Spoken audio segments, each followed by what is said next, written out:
Hey guys, it's Erin. It's 4:35 in the morning and I can't sleep.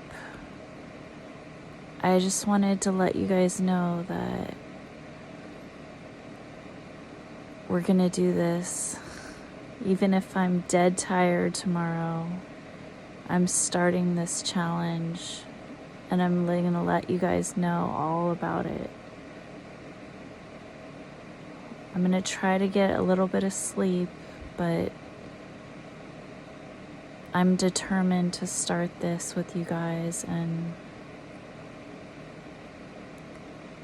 my body clock is off because I spent Christmas up until 6 a.m.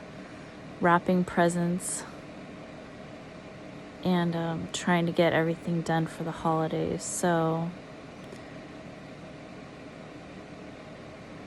my body clock is tipped upside down. So I'm going to redo everything starting today as soon as I get a couple hours sleep. So